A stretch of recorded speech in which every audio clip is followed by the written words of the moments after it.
Map pointing গুলো দেখছো তোমরা, এর প্রত্যেকটা কিন্তু মোস্ট ইম্পর্টেন্ট। কোন জায়গার তোমাকে চিহ্নিতকরণ করতে হবে, কোন বিষয়টা তোমাকে চিহ্নিতকরণ করতে দিলে কিভাবে চিহ্নিতকরণ করবে, সবটাই থাকছে আজকের এই ছোট্ট উপস্থাপনায়। সুতরাং ভিডিওটা খুব গুরুত্বপূর্ণ হতে চলেছে, মনোযোগ সহকারে প্রথম থেকে শেষ পর্যন্ত দেখে নাও এবং বুঝে নাও, তাহলে তুমি ম্যাপ পয়েন্টিং থেকে সম্পূর্ণ নম্বরটা অবশ্যই পাবে। চলো তাহলে শুরু করি।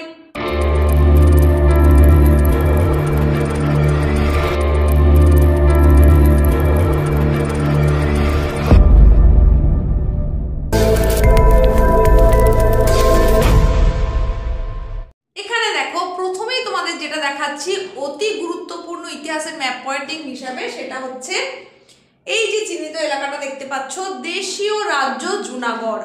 টেস্ট পেপারের অধিকাংশ পেজে কিন্তু এটা এসেছে, সুতরাং সেই গুরুত্বটা বুঝেই তোমাদের জন্য দেখিয়ে দিচ্ছি।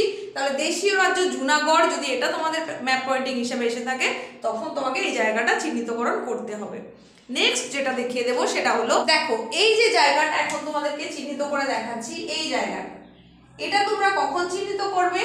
যখন তোমাদের প্রশ্ন আসবে চুয়াড় বিদ্রোহের এলাকা। এটা কিন্তু টেস্ট পেপারের অধিকাংশ পেজে এটাও দেখেছি, তাই সেটাও তোমাদের জন্য নিয়ে চলে এলাম। চুয়াড় বিদ্রোহের এলাকা, সেক্ষেত্রেও তুমি এটাই চিহ্নিতকরণ করে দেখে দেবে। আশা করি বুঝতে পেরেছো। এর পরবর্তী যে ম্যাপ পয়েন্টিং সেটা বলার আগে বলি, এর আগেও কিন্তু একটা পর্বে তোমাদের জন্য গুরুত্বপূর্ণ ম্যাপ পয়েন্টিং এর class SP ma'am class education চ্যানেলের তরফ থেকে প্রোভাইড করা হয়েছে, সেটা আপলোড হয়ে গেছে। তোমরা যদি এখনো না দেখে থাকো অবশ্যই সেটা দেখে নাও, যাতে তোমাদের সেটা খুঁজতে অসুবিধে না হয়। তার জন্য আজকের ভিডিওর ডেসক্রিপশন বক্সেও সেটা লিঙ্ক পেয়ে যাবে, অবশ্যই সেটা দেখে নিও। আর এখন তোমাদের জন্য ম্যাপ পয়েন্টিং এ যেটা দেখাচ্ছি সেটা হচ্ছে এই জায়গাটা। এই জায়গাটা তোমরা কখন চিহ্নিতকরণ করবে? আশা করি বুঝতে পারছো এটা কোন জায়গা, তাও আমি তোমাদের দেখিয়ে দিচ্ছি। এটা তোমরা তখনই করবে যখন তোমাকে বলা হবে দিল্লি চিহ্নিতকরণ করতে, তখন তুমি করতে পারো। তা না হলে তুমি আর কোন ক্ষেত্রে করতে পারো, যদি তোমাকে বলা হয় ঐতিহাসিক ঘটনার সাক্ষীও বলতে পারো, তাহলে সেই হিসেবেও তুমি কিন্তু এটা চিহ্নিতকরণ করতে পারো। আর নেক্সট যেটা তোমাদেরকে এখন দেখাবো, এই যে জায়গাটা, এই জায়গাটা এর আগের পর্বেও তোমাদের দেখিয়েছিলাম। এটা কি? এই জায়গাটা কখন চিহ্নিতকরণ করবে? তোমাকে যদি শুধুমাত্র বারাসাত বলা হয় তাহলেও তুমি এটাকে চিহ্নিতকরণ করতে পারো। আবার যদি বলা হয় নীল বিদ্রোহের একটি এলাকা বারাসাত, সেখানেও তুমি এটা চিহ্নিতকরণ করতে পারো। তাহলে দেখো এই বারাসাত তুমি কোন কোন ক্ষেত্রে চিহ্নিতকরণ করতে পারছো? শুধুমাত্র বারাসাত বললে তুমি করতে পারবে।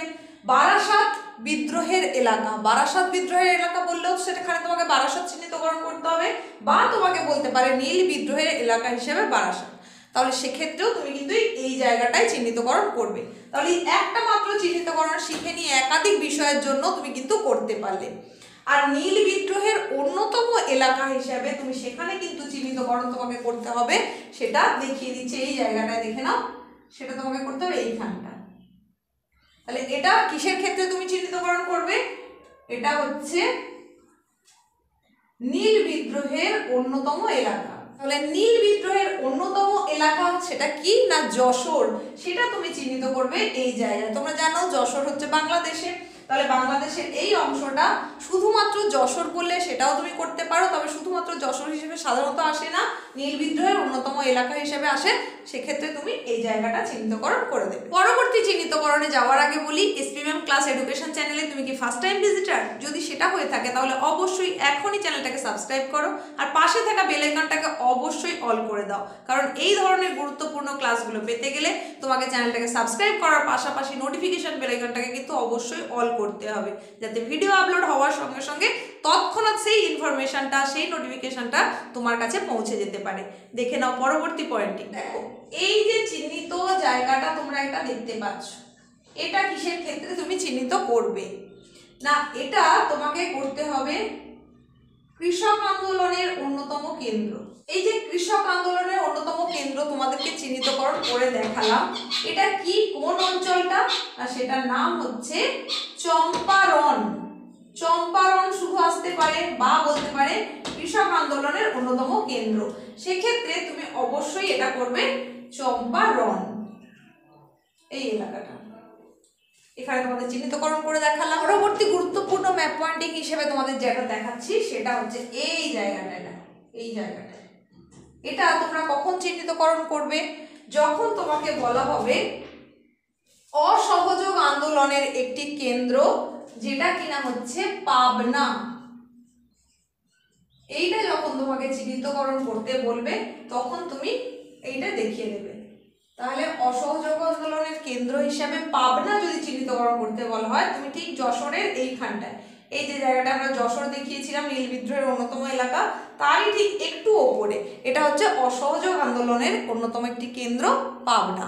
এটা তুমি এইভাবে চিহ্নিতকরণ করতে পারো। পরবর্তী গুরুত্বপূর্ণ পয়েন্টিংটা দেখানোর আগে বলি, তোমার আজকের এই ক্লাসটা যদি ভালো লেগে থাকে তাহলে অবশ্যই লাইক করে দেবে, কমেন্টে জানাতে ভুলো না কেমন লাগলো। লাইক করার সঙ্গে সঙ্গে কিন্তু বন্ধুদের মধ্যে শেয়ার করতেও ভুলবে না। পরবর্তী যে গুরুত্বপূর্ণ ম্যাপ পয়েন্টিংটার কথা বলছি সেটা কিন্তু প্রায় সময় তোমাদের এসে থাকে এবং টেস্ট পেপারেও কিন্তু অধিকাংশ পেজে সেটা আমি আসতে দেখেছি। সেটা হচ্ছে এই জায়গাটা তোমাকে তখন চিহ্নিতকরণ করতে হবে। এই জায়গাটা দেখো আমি এখানে শেডিং করে দেখিয়ে দিচ্ছি। এই জায়গাটা, এটা তুমি কখন চিহ্নিত করবে? সন্ন্যাসী বিদ্রোহের কেন্দ্র, তখন তোমাকে কিন্তু এই অংশটা চিহ্নিতকরণ করতে হবে। তবে অনেক সময় আবার শুধুমাত্র সন্ন্যাসী বিদ্রোহের কেন্দ্র যদি বলো তুমি তো এই জায়গাটা চিহ্নিতকরণ করছো, কিন্তু অনেক সময় শুধুমাত্র বলে থাকে রংপুর, সন্ন্যাসী বিদ্রোহের কেন্দ্র হিসেবে রংপুর, সেক্ষেত্রে তোমাকে এই অংশটা চিহ্নিতকরণ করতে হবে। দেখো এখানে আমি তোমাকে করে দেখাচ্ছি রংপুর। তাহলে কোন জায়গাটা তুমি চিহ্নিতকরণ করলে রংপুর হিসাবে? এই যে জায়গাটা দেখো, এই যে গোলের মধ্যে লাল ডট দিয়ে দেখিয়েছি, এইটা হচ্ছে রংপুর। রংপুর সন্ন্যাসী বিদ্রোহের অন্যতম কেন্দ্র যদি এইভাবে বলে তাহলে তোমাকে এই জায়গাটা দেখাতে হবে। আর শুধুমাত্র সন্ন্যাসী বিদ্রোহের কেন্দ্র বললে তখন এইখানটায় তুমি পুরোটাতেই দেখিয়ে দিতে পারবে, যতটা আমি শেডিং করে দেখিয়েছি। আশা করি বুঝতে পেরেছো। আজকের ক্লাসের একেবারে শেষ অংশে আমরা এসে গেছি, মাত্র আর একটাই তোমাদেরকে এখন দেখাতে চলেছি। তো সেটা দেখানোর আগে বলি, এই যে এতক্ষণ ধৈর্য সহকারে দেখছো তার জন্য তোমাকে অসংখ্য ধন্যবাদ। গুরুত্বপূর্ণ এই ম্যাথ পয়েন্টিংগুলো কিন্তু শুধুমাত্র দেখলে চলবে না, রীতিমতো রেগুলার বেসিসে তোমাকে প্র্যাকটিস করতে হবে, আর তাহলেই কিন্তু তুমি এই জায়গা থেকে সম্পূর্ণ নম্বরটা পেতে পারবে। আর কি কারণে এগুলো তোমাকে অবশ্যই অভ্যাস করতে হবে, করলে তোমার কি কি সুফল সেটা কিন্তু আমি পার্ট 1-এ বলেই দিয়েছি। তোমরা যদি এখনো সেটা না দেখে থাকো অবশ্যই লিঙ্কে ক্লিক করবে, ডেসক্রিপশন বক্সে পেয়ে যাবে, তাহলেই তুমি বুঝতে পারবে যে এটা তোমার জন্য কতটা জরুরি। একদম শেষে আমরা যেই ম্যাপ পয়েন্টিংটা দেখে নেব সেটা এবার দেখো। এই যে অংশটা যেটা এখন তোমাকে চিহ্নিতকরণ করে দেখাচ্ছি, এইভাবে দেখো সেট দিয়ে দিলাম। এই অংশটাও কিন্তু টেস্ট পেপারের অনেক পেজে এসেছে। এই যে এলাকাটা, এটা তুমি কখন চিহ্নিতকরণ করবে? যখন তোমাকে করতে বলা হবে ত্রিবাঙ্কুর। এই ত্রিবাঙ্কুর যখন তোমাকে চিহ্নিতকরণ করতে বলা হবে তখন তুমি এই জায়গাটা চিহ্নিত করে নেবে। দেখো টোটাল এখানে ম্যাপ পয়েন্টিংটা দেখিয়ে দিলাম, আশা করি দেখেছো এবং বুঝে নিয়েছো। অত্যন্ত গুরুত্বপূর্ণ টেস্ট পেপারের অধিকাংশ পেজে যেগুলো এসেছে সেগুলোই কিন্তু তোমাদেরকে আমি পয়েন্টিং আকারে দেখিয়ে দিলাম সম্পূর্ণটা।